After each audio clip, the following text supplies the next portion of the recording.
Thank you so much for the introduction and for getting me set up here.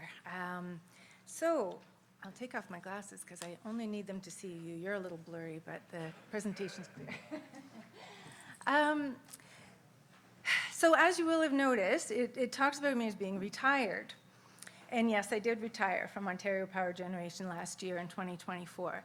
And I had an amazing career in ergonomics. The first half at the WSIB, which for those of you not from Ontario is our workers' compensation system, as an ergonomist working in the field with workers with injuries and their employers to better understand how they developed MSDs and what we could do to accommodate them so that they could continue to work productively. And then I moved to Ontario Power Generation, where I had a different perspective. I had an opportunity to work on a more strategic prevention kind of approach, but also with the really valuable opportunity of follow-up and seeing the impacts of the things that we implemented. So people ask me, why did I retire? That sounds like a lot of fun. I did enjoy it. Have you ever got a call at work that something had happened to someone in your family that pulled the rug out from under you and completely turned your priorities upside down? I did a number of times. And I want to share a little story with you, and I promise you it does tie back to the topic of my conversation. So one day, I got a call at work in the morning. I was just enjoying coffee with my colleagues and chatting before we really got serious about working. And my husband had been in a car accident on his way to work. And so I dropped everything. You know, your heart stops, you rush to the hospital, he'd been taken by ambulance. Turns out he'd apparently blacked out and driven into the back of a bus. And luckily, nobody was hurt except the car, but in the investigation as to why he blacked out, it turned out he didn't realize he had type 2 diabetes. So, kind of a shock, but no problem. You know, lots of people have type 2 diabetes. Give them some medications, doctor says, eat sensibly, live a healthy lifestyle, and carry on. Then a few years later, another call at work. This time, my husband didn't go to work because he was feeling sicker than he'd ever felt in his life. He didn't understand what was going on. He couldn't lift his head. Everything was spinning. I figured, well, some kind of virus or something. We didn't take it too seriously, but it wasn't getting better. Long story short, it turned out he'd had a stroke. And it was a surprise because he didn't have any of the typical stroke symptoms. His speech, his face was fine. So just so you know, sometimes it can be a stroke when you don't suspect it. So scary, very scary and surprising, but no problem. A little rehab, more medications, under doctor's care, eat sensibly, live a healthy lifestyle, pretty much back to full strength and back to normal. Carry on with our stressful, busy lives. 18 months later, March 2020, anybody remember what happened in March 2020? The week after the COVID-19 pandemic was declared, my husband woke up with crushing heartburn, like really, really bad heartburn. We tried, you know, Tums and Gaviscon and milk, and nothing helped, and it eventually became so painful, we did kind of think, maybe this is something to do with his heart. So called 911 kind of reluctantly because people weren't going to the hospital right then. And the ambulance came and took him off. My kids and I stood in the door watching the ambulance leave, not knowing if we'd ever see him again because we couldn't go to the hospital. Luckily again, he was rushed to the cath lab, had emergency angioplasty and stents put in, and more medications, advice to eat sensibly, live a healthy lifestyle, and carry on. Had a little virtual cardiac rehab, which wasn't very effective, but everything's under control. So then, 3 years later, I'm back in the office, back in 2023. Another call at work in the morning. He likes mornings, apparently. He called the ambulance himself this time, another ambulance trip, another heart attack. This time the only option was open heart coronary artery bypass surgery. 3 weeks in the hospital, complications with lungs, feeling completely vulnerable and mutilated, more medications, all with side effects, much harder and longer recovery. But as we sat in the hospital that time waiting for this surgery, contemplating his mortality, because some people don't come through that surgery, we came to the harsh realization that the conventional medical approach, as amazing as it is and does save lives, of course, and as fortunate as we are here to have access to it, it wasn't working to prevent him from getting sicker. And we needed to do something drastic on our own to get more control of his health and prevent any more health crises. So of course we knew that diet and exercise were important. I'm a kinesiologist, of course I know that. But when I started researching the prevention and management of diabetes and cardiovascular disease, I discovered a massive body of research that I didn't know was there on the incredible power of a whole food plant-based diet and also healthy lifestyle elements to prevent and even reverse disease, which the traditional medical model does a really poor job of conveying to patients. And thus started a new chapter of our lives, learning to eat plant-based and living a healthier lifestyle. And I'm even taking courses towards a certificate in plant-based nutrition from the University of Guelph here so that I can help others, hopefully. So the reason I tell you this story, it's not just because it relates to my decision to retire, but because it was such a kick in the gut example of how being in a reactive mode, relying on tackling health problems with medical treatment after they occur is so much less effective than proactively addressing their causes, which is just like MSDs. We could tell that kind of story about back injuries. Dr. Moody kind of alluded to that kind of a thing. We've heard other people talk about that. It could have been a back injury where the person had a serious back injury, got treatment, recovered, went back to doing what they were doing before, and the story continues. And how with the right knowledge, we have tremendous power to prevent so much suffering. And it is suffering with MSDs. When I worked as an ergonomist at the WSIB, interacting with workers with injuries, you know, there are so many really heartbreaking, really tough stories. People whose job were their family's sole source of income, and they were just about to not be able to pay their rent and face eviction because they couldn't do their job and they weren't getting paid. A woman whose whole identity and way she showed love to her family was cooking for them. And because of the MSDs in her hands and wrists, because of her repetitive factory job, some women do amazing things, by the way. I can't get over how they work full-time in these factory jobs, go home and make home-cooked meals and home-cooked tomato sauce and all that stuff. But this poor woman was heartbroken because that was her identity, and she couldn't cut with a knife, and she couldn't lift pots of water. And it caused so much suffering. The looks on people's faces is not just the physical pain, but the pain of the impact to their whole life and the despair and not knowing what's happening to their future. No one should have to have their life ruined by MSD caused by trying to work to keep a roof over their head and feed their family.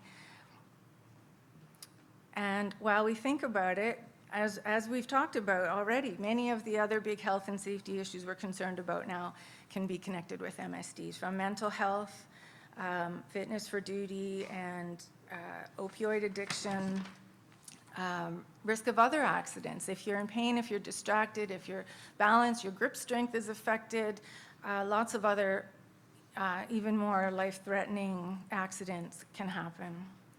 And from an employer's perspective, as Jack mentioned, like the challenges of staffing, a lot of companies have trouble getting good help, retaining good staff. There's shortages of skilled workers. All the economic pressures that companies are under these days, it all makes it important to create a work environment that workers are attracted to, are engaged and loyal, are able to work efficiently and productively and with quality, and all things that MSD prevention can support. So as we all know, MSD prevention is really critical. And so on that note, I want to share with you the story of my experience at OPG using the MSD prevention guideline for Ontario to reduce the incidence of MSDs and improve our overall safety performance. And I share this story from my perspective as an ergonomist and eventually a health and safety program manager during the specific time that I was there. Just making it clear that I don't work there now, so I'm not representing OPG today. But this presentation is not about telling you my story. This is about you and what you can get out of it. Okay, now I want to put a slide up. Let's see how we do this. There we go. So my goals for this presentation are that by the end of this talk, you will see your role in MSD prevention and ergonomics, not mainly as reacting to injuries and complaints, but as a leader driving systematic, proactive approaches to preventing MSDs. That you will believe, if you don't already, that the MSD prevention guideline for Ontario is effective, and that especially the new version that's been with us for a few years now, with so many different tools and different ways of using it, it can be used in your workplace or with the people you serve in any environment to make a difference. You will learn some ways that the elements of the guideline can be put into action in a workplace and learn from the challenges and successes we experienced, with the goal of helping you get a head start on MSD prevention rather than starting from ground zero. And hopefully you will feel optimistic and be inspired and have ideas sparked that are suited to your company or clients and feel motivated to run back to your workplace and take action. So as you listen to my presentation, I want you to picture yourself in your own personal work or work environment and actively think about the people you serve. Whether you're a health and safety professional, an ergonomist, or a consultant, or a manager, or a JHSC rep, whoever you are, whatever role you have in whatever environment you are, watch and listen with those eyes and make note. I challenge you to make a note of 3 things that tweak your interest, inspire an idea that might work for you, or make you want to rush back to share it with others. And as Dr. Moody said, we so often go to conferences and think, that was so great, I learned something, and then you put it on a piece of paper on the corner of your desk and never look at it again because you get back into the routine of the usual. But this is really, I challenge you this time to be different. I challenge you to take something back and put it into action. So my purpose in sharing my experience is to give you something to take away, to take action on, that will push MSD prevention and, to the point of the title of my presentation, health and safety in general, forward to the next level of excellence. So the context of this story is Ontario power generation, which hopefully most of you in Ontario are familiar with. That is one of the largest and most diverse power generators in North America. And interestingly, growing. Actually, they now have bought operations in the United States and going beyond Ontario. So it's a big and leading company in the power generation industry. Just quickly, what I'm going to hit on in my presentation, where we were, what drove us to pursue a change in MSD prevention, running over the strategy that we implemented, some of the outcomes and impacts that we saw, which were really rewarding, and key takeaways and factors for you to consider. So OPG has always been, at one time it was Ontario Hydro, one time we had a lot of research being done in the company, a lot of research done by ergonomists that would analyze full jobs and produce these book kind of reports. And a lot of the standards and guidelines that they developed end up actually making their way to other companies and even regulators, not so much just for ergonomics, but just to give you an idea of the leader that they were in health and safety. But by the year 2000, OPG decided, as you've seen other companies with this sign too, striving for 0 injuries. This was going to be their ambitious vision going forward. And they did make a lot of progress. This was our little symbol for 0 injuries on everything. They did make a lot of progress on serious injuries. Very rewarding to not see life-altering injuries and fatalities after intensive focus on prevention of injuries. But by 2007, it was realized that if they were ever going to achieve 0 injuries, 40 to 50% of the injuries were still MSDs, and that was going to have to be addressed. And it wasn't clear why. They had all the right things in place with their health and safety programs that were working for other hazards, but a different approach was needed for MSD prevention. Fortunately, in that same year, 2007, the MSD prevention guideline for Ontario was released. That sounds like a long time ago right now, but the elements of the guideline in 2007 are still the elements of the MSD prevention guideline today. So our story still relates. So knowing that this was a gold standard, essentially sort of evidence-based guideline that all employers in the province could set the bar to, we decided to make use of it and develop our own MSD prevention strategy. So the first thing we did was form a team at the corporate level, and we had representation from all the different business units. So at the time we had nuclear and hydroelectric, and at the time it was called thermal, which was coal. We don't have coal anymore, and natural gas generation. Now we even have solar. So at the time, we made sure that all parts of the company had representation on this corporate team, including representations of our 2 unions. And we made sure that the people that we pulled together on this team, we could consider them champions for MSD prevention. They had some passion, some background, some experience that made them really want to have a burning desire to participate on this strategy team and make a difference for the company. So the first thing we did was a gap analysis looking at the elements of the MSD prevention guideline and what we had in our health and safety program that met those elements and where the gaps were. So that's a good place to start for anyone. And even with the, if you're in a smaller organization, the same things apply. Maybe not all of the elements as the same as a large organization, but you can go through the same exercise to identify the areas that you want to target first to improve. Through all this exercise, we observed and realized that ergonomics and MSD prevention had always kind of been a special thing on the side, kind of in parallel with the rest of the health and safety program. All the great work that had been done was kind of considered a nice to have. It wasn't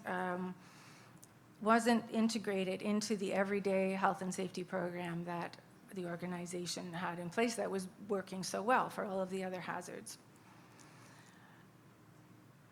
The other problem was that things weren't sustained. So there were a number of kind of purchased programs that we brought in that training, for example, training or labeling of things, signage and posters and things like that. But when the company didn't want to pay for them anymore, they were all taken away and things weren't sustained. So doing these sort of ad hoc initiatives was not helping us move forward in transforming our MSD prevention culture. And we've heard also, it's common to focus the things on the workers, for training workers how to lift safely, not looking at what's going on in the work that's creating the hazards, that's requiring the person to be exposed to a hazard from lifting. And I'm sure it's very common in a lot of places that you're familiar with. There's sort of this macho mindset, sort of, especially at that time in 2007, it wasn't cool to complain about your back. People just say sort of, suck it up and carry on, and it's part of the job, and you want to get paid well for this job, you've got to put up with the pain. So that was going to be a mindset that we were really going to have to be able to change. We also realized when looking at the data and talking to people that reporting of hazards was treated differently for MSDs. So people knew that if you came across a chemical hazard or an exposed electrical hazard, working at heights, people know we have to speak up. There's proactive reporting of hazards and proactive controlling of hazards. That wasn't the case for MSDs. The majority of reports and people speaking up were reactive after someone was hurt, and that seems to be very common in ergonomists' experience. We're all out there fixing problems after someone's been hurt. So the third thing we did was a written strategy. So I won't go through all the elements. These are basically the elements in the MSD prevention guideline, and it's a very helpful framework to follow in developing an in-house strategy. So the elements of our strategy also included having annual action plans. We wanted to create momentum. We knew we couldn't do everything all at once. The first year, we set certain priorities and matched our data to our outcomes there, and then followed that in subsequent years. So you'll see a little bit more of that in a minute. So we've heard this before. Management commitment is very, very important in the organization. So we had a champion in management. Actually, they were two managers who were University of Waterloo graduates who had been ergonomists, and were now in health and safety management and OPG, and they understood, deep in their soul, the importance of ergonomics and MSD prevention, and were passionate and charismatic about it enough to be able to get buy-in from other leaders. So I told the story one time about, we had a president in the company one time who was very passionate, not specifically about ergonomics, but about health and safety, because he told the story about how he had to go to a worker's home and tell the family that he'd been killed on the job. And that changed him forever. He never wanted to do that again, and everything he did in the rest of his career, safety in the workplace was number one. So this is the kind of personal passion that you want to try to find in people around MSD prevention to help be infectious and get buy-in from others around them. Now, we did have a senior executive put a face on the leadership commitment to MSD prevention in a video that was issued in an all-employee communication, and it was also at the beginning of the ergonomics training that I'll show you in a second. And he did recognize, to have someone in charge of nuclear stations and finances and all of that stuff take the time to talk about the impacts of MSD on employees' quality of life was really meaningful and powerful. Of course, worker participation is the next element in the guideline, and so we made sure, as I mentioned, to have union representatives involved, and that our hazard identification and control processes really focused on the frontline workers, and making sure that they would be enabled to recognize what MSD hazards are and know the processes for reporting them, and have some access to information to help them come up with ideas for solutions and have a collaborative approach to frontline solutions. Joint health and safety committees, of course, include workers' representatives, and so we made sure that their workplace inspection forms included more detail on MSD hazards. And recognition and celebration is really, really important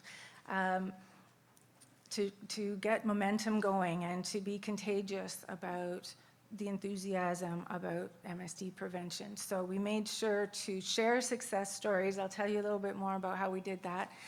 And name workers and teams who did innovative things to prevent MSDs.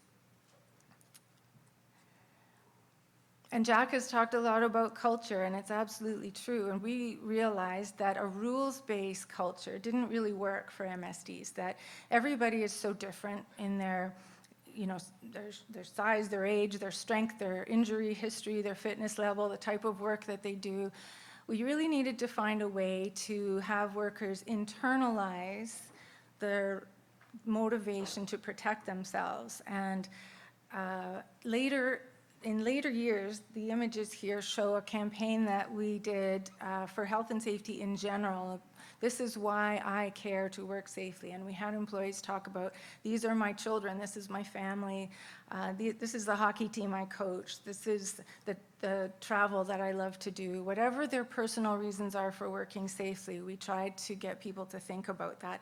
And we kind of started that thinking when we were developing our MSD prevention strategy. We wanted to make sure that people made it personal and had internal motivation to protect themselves. So training is another element of the guideline, and we developed a computer-based training course that the senior leadership agreed to make mandatory for everyone within a 1-year period, which was a big deal. Getting people off the job for an hour or however long it took at the time is lost productivity on the floor. But we did the sales pitch. They agreed to require all employees to do the computer-based training course, and that way we had a consistent foundation of understanding. Everybody had heard the term MSD, everybody knew what the risk factors were, everybody knew what our internal process was. So that was a really important foundation to start with. And as part of that, we had employee testimonials from people who had experienced MSDs and talked about the impact to them personally and their lives outside of work.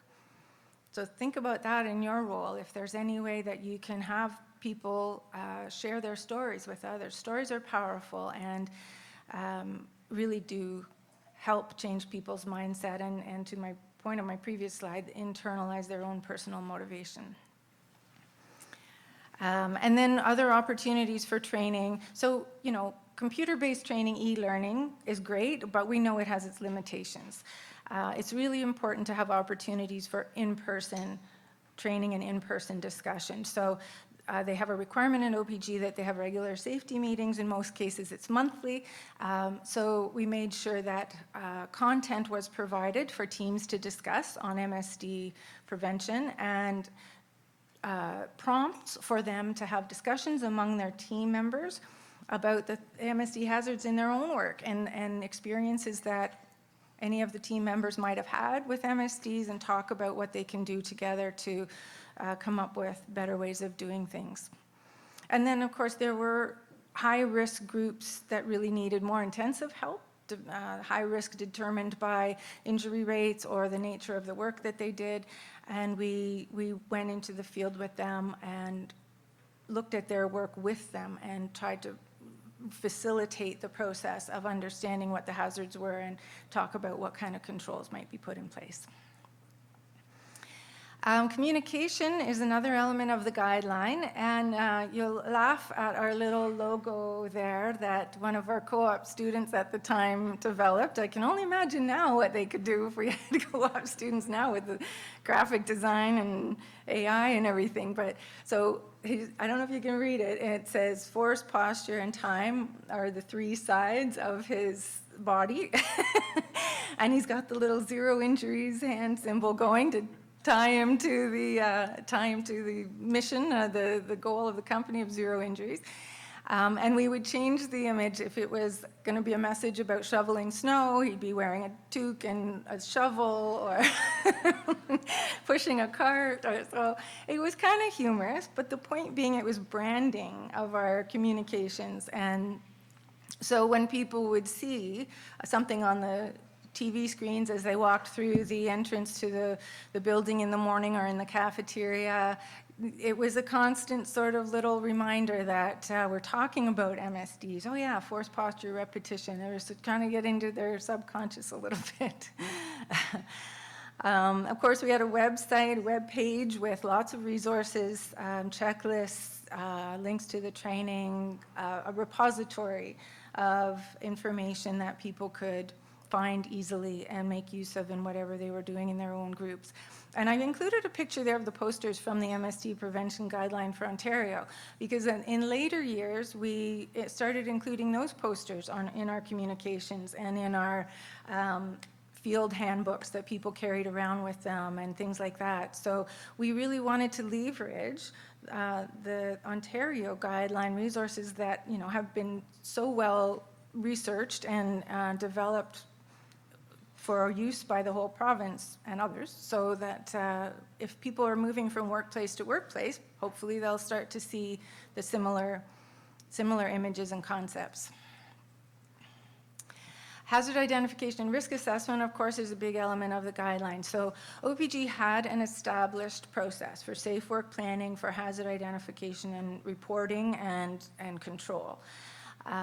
So what we did was start to integrate MSD hazards into this. We didn't just have an MSD hazard checklist over there that you might remember to do. It needed to be incorporated with the existing safe work planning and hazard identification system, which helped because it already had a mechanism where you had to, if you reported something in the incident reporting system or a condition, it didn't even have to be an incident, an adverse condition system, it had to be reviewed. Management had to review it and controls had to be put in place, corrective actions.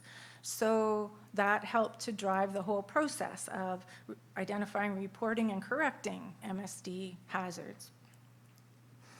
So we made sure for data purposes that we enhanced the level of detail in our forms and our processes related to MSD. So, it might have just said before something like body mechanics. So was it high forces? Was it awkward postures? Was it repetitive work? And more detail like that, so that we could dig into the data a little bit more and identify high-risk areas that needed extra attention, that had trending. We did trending on injuries and that kind of thing. Documenting and sharing lessons learned. So this was my favorite part. Getting people to share their success stories was really rewarding, both for them and everyone else. But we actually ended up creating a database so that people could search. Our workforces were spread all across the province in all kinds of different work environments, but this was something that anybody could access. So say this image here, I don't know how well you can see it, but this worker is trying to retrieve hoisting and rigging chains and strapping and everything from bins on the floor. And not only did they have to bend over and lift these heavy things, but they'd get all tangled up in the bins, and so creating pulling and awkward postures. What a simple solution. They created a rack to hang them on the wall. So solutions like that could apply pretty much anywhere that used that kind of equipment. So we uploaded success stories like that into the database so that they could be shared. And then we publicized these success stories every month. In our sort of monthly employee news, we would share these success stories and recognize the workers, going back to that point I made earlier. We also had databases for power tools and carts. These were really great co-op student projects to do assessments of the push-pull forces and tipping hazards of carts, and look at the vibration and the weights and the balancing of power tools, so that people could select more appropriate, less risky tools for the jobs that they were doing. Program evaluation and continuous improvement is another big element of the guideline. So this is just one example of some data, really small example, in 1 year showing how we set targets for proactive MSD hazard reporting and how we exceeded the target in that year. So being able to show a visual like that to management who's wondering, are we making an impact, is very powerful. So just to sort of look back over the timeline, between 2007 2012 was really where this focused MSD prevention strategy effort occurred. But of course, we continued after that with new programs, new technologies, supporting continuous improvement in different ways. But the foundation that we built with the MSD Prevention Guideline for Ontario, putting our own MSD program in place, incorporating all of those elements, set us up for continued success. So what happened? What were the impacts? So this is sort of a graph of our MSD injuries. The first, I think, is it's a little small here, the actual numbers, and then the injury rate. You will notice that the data goes up in the first couple of years. And this is an understood phenomenon. It's a researched phenomenon. So as a focus on something increases, you may see more reports of injuries, but that's what we wanted. We heard before about people not reporting pain because they thought, well, maybe it's not work-related, it's just me, I'm getting old, or they don't want to hear about it, or I'm going to look weak, my coworkers are going to judge me. Whatever reason, people don't report MSD symptoms and injuries. So this was actually a very good sign, a positive indication of increased awareness and understanding of the reporting expectations. But gradually, we did see a really significant decline. Most importantly to the company, in their goal, they're striving for zero injuries, this helped to reduce the all-injury rate. Initially, MSDs were, as I mentioned, 40-ish% of all of our injuries, and by the end of our Focus MSD prevention strategy implementation, they were down to about 23%. And the overall all-injury rate had decreased and continues to be at new levels of excellence. Now, we can't attribute all of that to the MSDs because there were other safety initiatives going on during the same period, but I'm sure, you can't argue with the fact that reducing MSDs significantly would help to bring down the overall all-injury rate. More importantly to me, anyway, I mean, some people are really numbers people, but I'm more concerned about the people. We got MSD recognized as being integrated into our overall health and safety program and processes. It was being regarded as all of the other health and safety hazards, like falls from or working at heights as a hazard, electrical hazards, chemical hazards.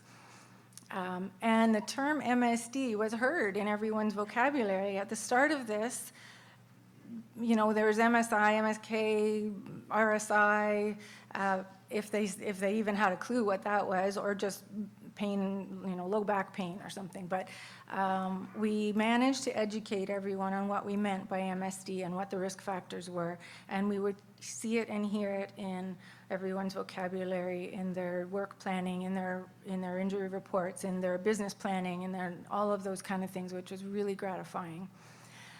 The reporting of early MSD symptoms and the proactive reporting of MSD hazards was more normalized, as to those pie charts I was showing you. And MSD hazards were being addressed in the same way as other safety hazards. Rather than, talking about your work plan for the day, talking about make sure you wear your fall protection, make sure you wear your hearing protection, oh yeah, and use good body mechanics. That's how it was. It would just kind of a tack on. And then they would now talk about them all together, talk about these are the hazards today and the specific MSD hazards, like this is going to be in an awkward posture, these things are heavy, make sure you use this cart. And we saw complete change in the way that MSD hazards were talked about.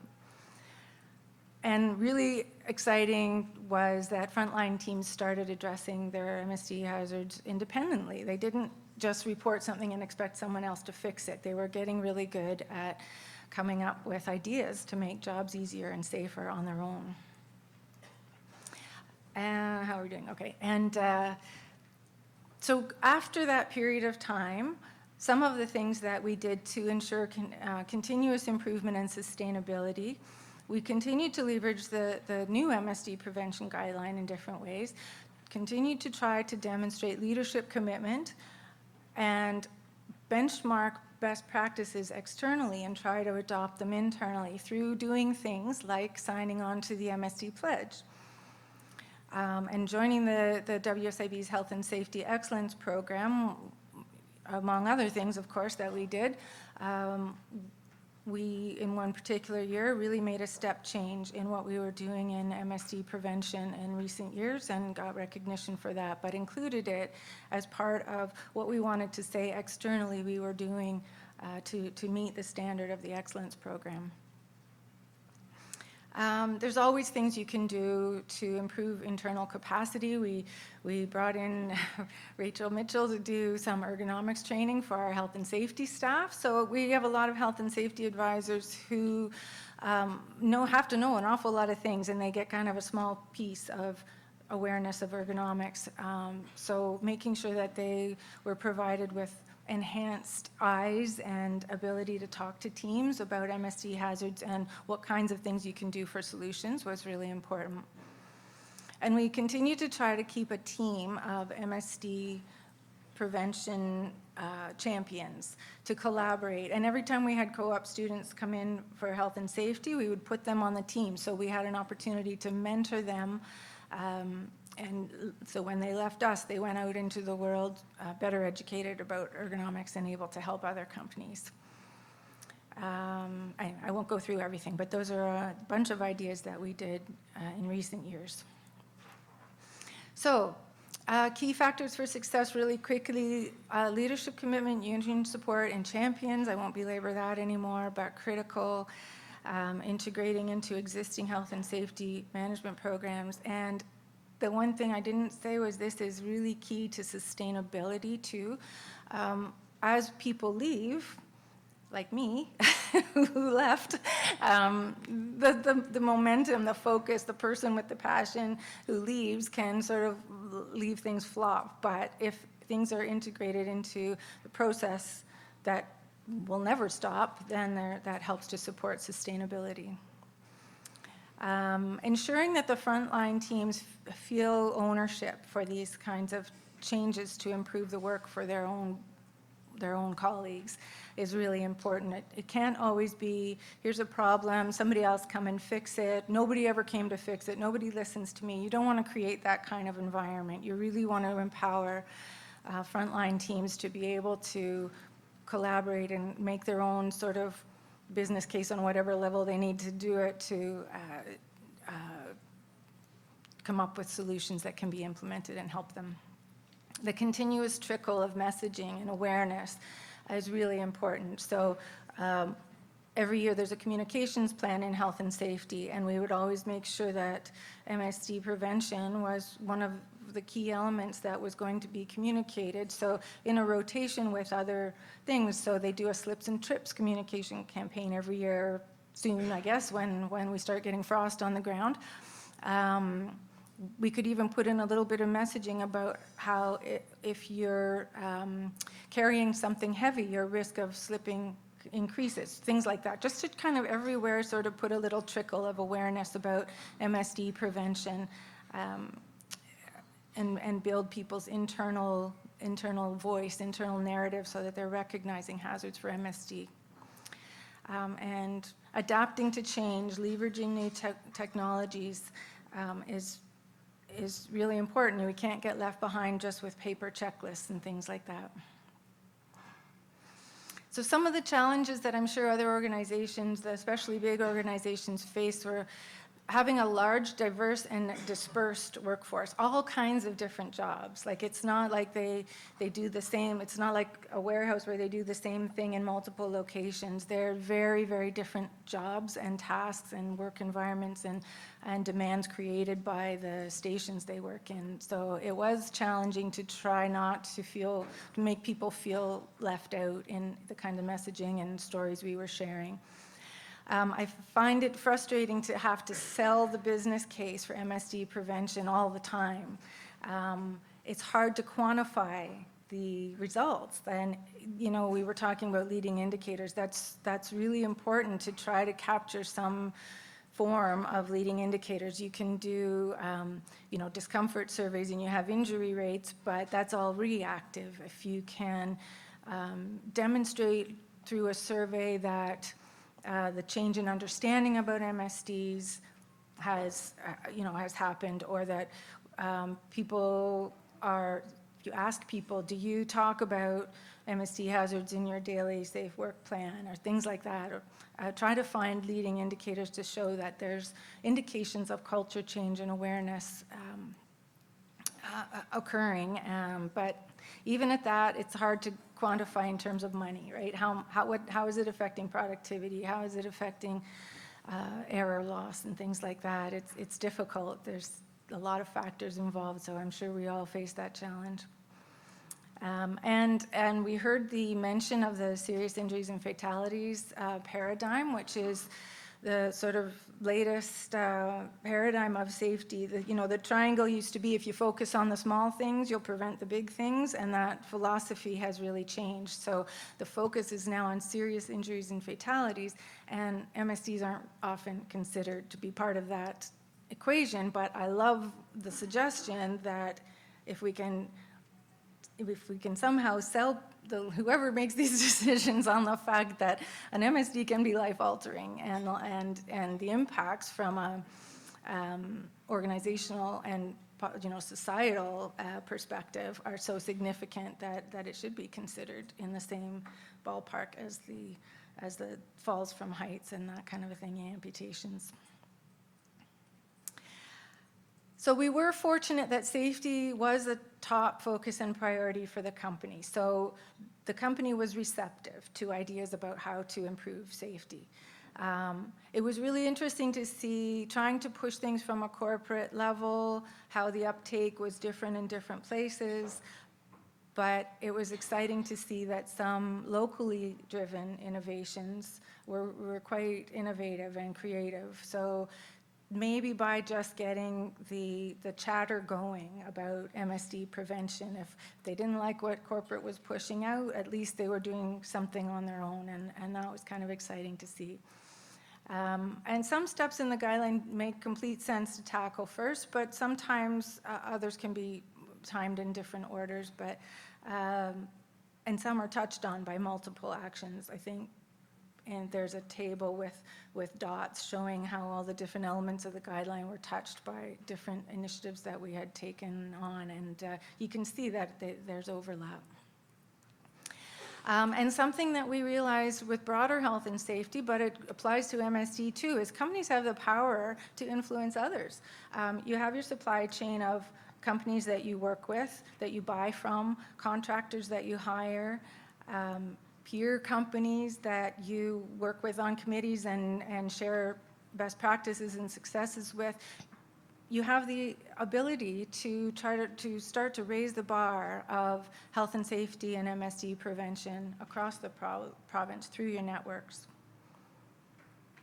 And for those who are kind of starting out and don't have a health and safety department, that kind of thing, there's so many resources available. It's already been mentioned, but in Ontario we have all of the health and safety associations that have resources and training and consultants.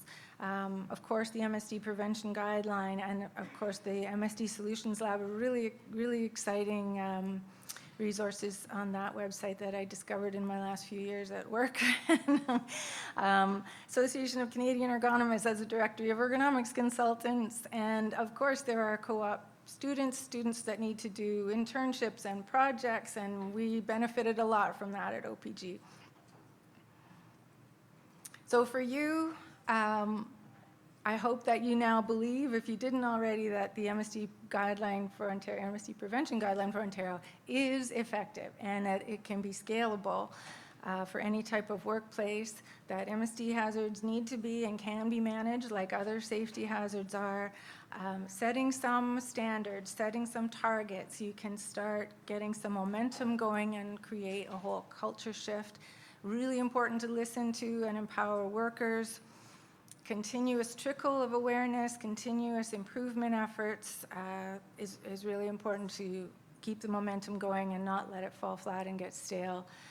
And improving health and safety overall can be achieved by improving the prevention of MSDs, which is a selling point for most companies. So, what 3 things are you taking back?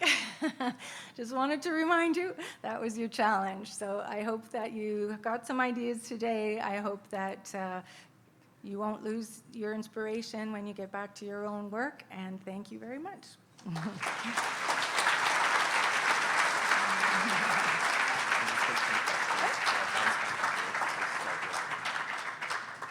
Oh, okay, sure. Are there questions online? Yes, there's a couple. I'll start with this one. Thank you for such a heartfelt and impactful presentation. Perhaps a question for all practitioners. When ergonomics is framed as MSD prevention in quotations, it can narrow the focus to injury reduction and overlook its broader impact on business and well-being.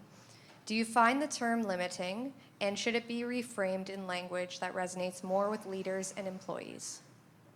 That's a really good question, and a really good observation earlier too, that people don't necessarily make the connection between MSD prevention and ergonomics. And yeah, it is a weakness to sort of use the terms sort of interchangeably, and it's true. Ergonomics is a way to prevent and manage MSDs, but there are so many other benefits to ergonomics, and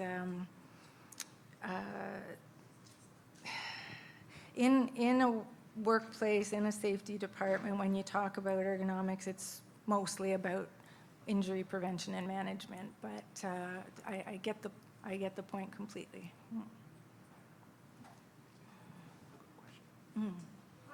Are you able to share some of those local innovative ideas or initiatives that were done?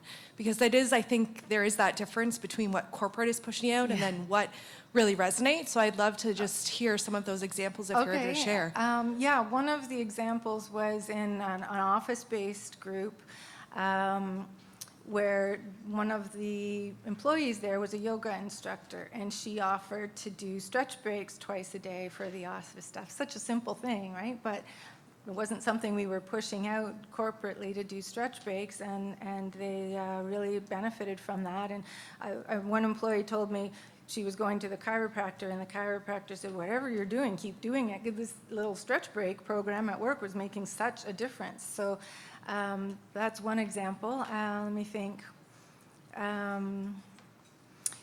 Yeah, in the custodial group, they sourced those backpack vacuums that made a big difference for being able to vacuum high levels or vacuum stairs and things like that. Really reduced a lot of MSD hazards in what they're doing. The 2 little examples I can think of. Yeah.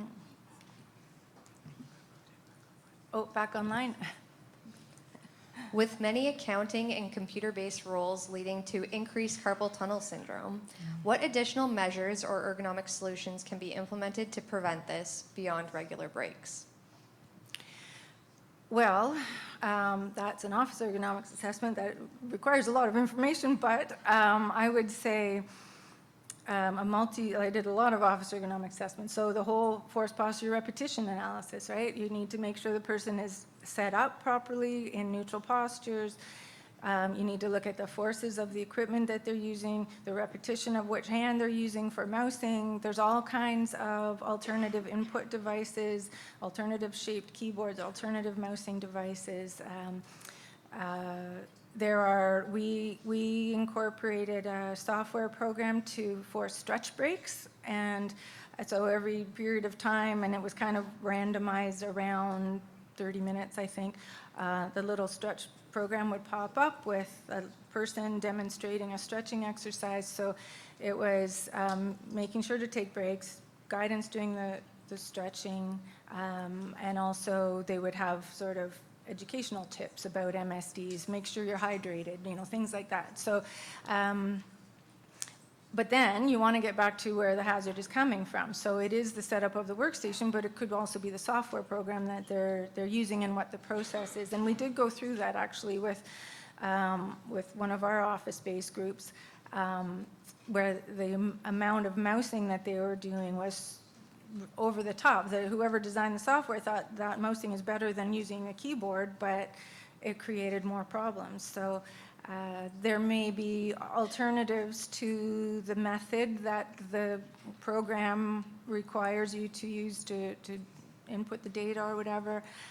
There may be ways to reorganize the work so different people do different parts of the process, and that may have different exposures. There's so much that you can do.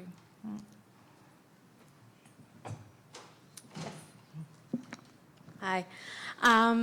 Where do you think that there's room for improvement for helping to motivate employees to use self-management strategies once they have ergonomic tools and other factors within their workplace to at least get them started with thinking differently? How would we manage that on an ongoing basis to make sure that there's appropriate support and adequate follow-up? Yeah, that's a good one. Well, I think that's the story sharing. If you can find employees who can share their story about what they did differently and how it helped them and how they feel so much better, and now they can go on a hike with their kids, or they were able to renovate their own deck at home, or something that tells a personal story to share with others. It's so true. Most people, until something happens to them, they don't think it will. And somehow you need to hit them in the heart and make them realize that it's not worth risking their future and affecting the lives of their family and the people that depend on them by not being proactive about preventing injury. Yeah, does that help? I think so. So we were going to wrap up, but my contract requires Dr. Callahan is allowed to ask his question. So we'll finish up with Jack's question. Okay, thanks. Perfect. Thank you, Lisa. That was very inspiring, Thank your you. story. The one thing that jumps out, and I'm sure people are going, oh my God, that is the last thing I would want, is to implement a program and my injury reporting goes up. So how did they respond to that? And what did you do with the people? Because I assume part of this was you're trying to capture them before it becomes a lost time. Right. Right? So what did you do with those people that are reporting early, and how was that viewed by the company when the numbers went up, and how did you deal with that reaction? So part of the reason the numbers went up was because we had set targets that we wanted proactive reporting. So we could frame these numbers saying we're having an impact. People are reporting more, and this is a success. And forewarning them that's going to be expected the first couple of years. And then how did we respond when people did report early symptoms? We treated it as if it was an incident or injury the same way. So there's a report, there's an analysis, there's a corrective action required. What are you going to do about it? So we would send an ergonomic student out to do an ergonomic assessment or something, or we would, take action, basically. It's really important to promote that culture of reporting by listening and taking action. So they continue to work? Yeah. And we know this with WSIB claims that a lot of employers, a lot of workers with injuries don't lose time because their employers accommodate them at work right away. And so that's kind of what we were trying to do is, prevent the lost time claims. And I didn't ever get into this part of it, but you really don't want to be putting people over there in the modified work warehouse or whatever, right? When they report an injury, it's almost like punishment, right? You really need to work with their supervisor and manager and try to find ways to modify the job that they're doing as closely as possible. Anything else? Thank you Done? so much for a wonderful You're very presentation. welcome.